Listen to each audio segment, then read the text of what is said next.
What up, what up, what up, y'all? Jay Spruill, movies, music, sports, and life.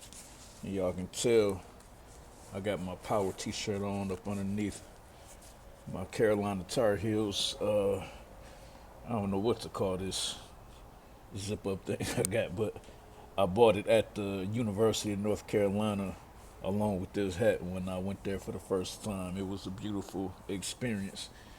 Um, but I want to get right into it, man. I just couldn't watch the scene, man, when Pop no pun intended, popped Crystal. I couldn't watch. I kind of feel like if you have any humanity in you, there's certain things that your mind and psyche will shield you from. And for me, nothing is lower. Nothing is lower than starving somebody, giving them a peanut butter and jelly sandwich, something that she probably wouldn't even eat. But as a human being, she's starving. You already got her embarrassed, got her pretty little feet showing, and the whole t-shirt and panties thing. I'm glad if they did an essay on her. I'm glad they didn't show it, but it gave you the vibes that that's what they did. Because why would you have her reduced to t-shirt, panties, and like a chain like that? But you know, I'm sure she's hungry, and so she's eating, and then you just blow her away. Like the moment she got blown away, like I couldn't look because it was just that low. So with that being said, Pops and Snap absolutely have to go.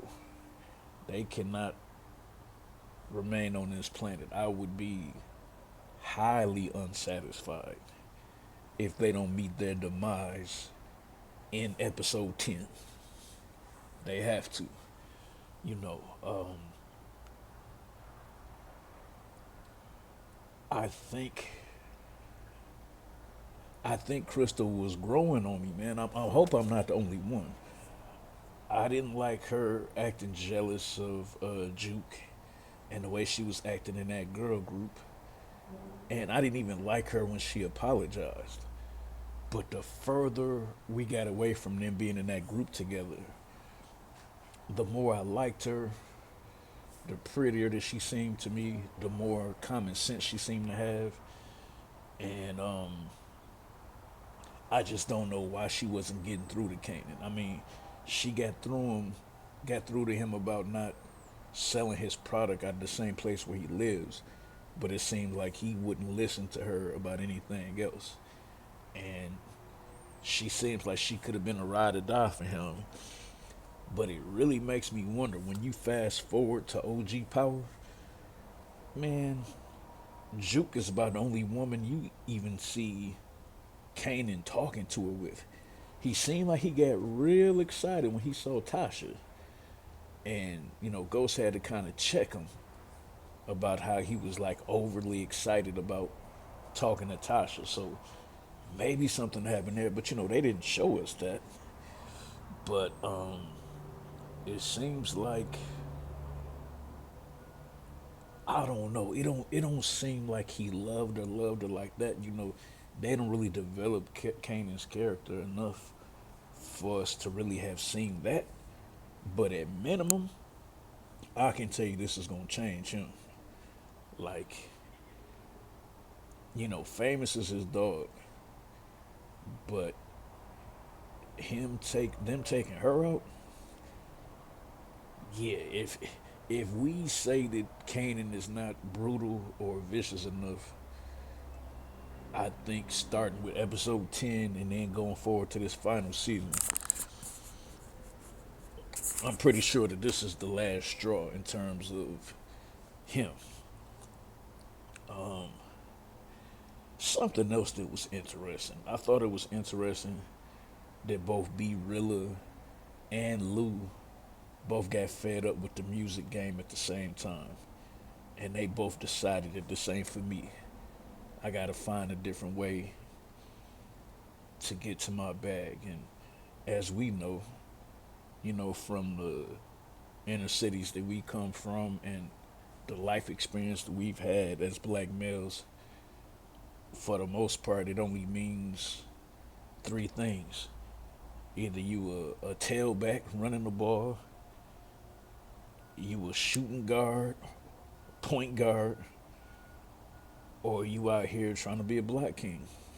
You know, the route that I've taken in life is really rare. We got far more black women going to college and going to school and becoming professionals than black men. It just is what it is. But um, at least sports and music seem as a temporary way to get away from that path of life. But they showing us in the minds of B Rilla and Lou that it's time to get back. Now the ending of the episode, Rock showing up to Unique saying we need to talk. I don't know, man. Y'all might have to school me. Y'all might have to educate me. I consider myself a semi-expert on this show, but I just can't get into the psychology of what Rock has to talk to Unique about. I will say Unique definitely seemed like he was open to it. He definitely, for as much as he say he hates Rock, he sure look happy to see her. You know what I'm saying? Unless there's something else going on that they're not telling us. If there was a scene that they left out or a situation that they left out, or somehow he knew that she would end up requesting a sit down, um, I just don't know why he looks so happy to see her. But maybe it's as simple as this. In their line of business with what they do, if you coming to see me, it's some form of submission or some form of let's negotiate or some form of let's work together. Let's work something out. Because otherwise, they don't really bother to interact with each other. So I thought it was a pretty quality episode. I think Lamar Jackson's appearance was. Hey, you could have kept working on that cover two, trying to break down a cover two defense, if that's all you was gonna give us. Lamar Jackson's, my fault, Kendrick Lamar's little guest appearance was better than that. Lamar, you let me down.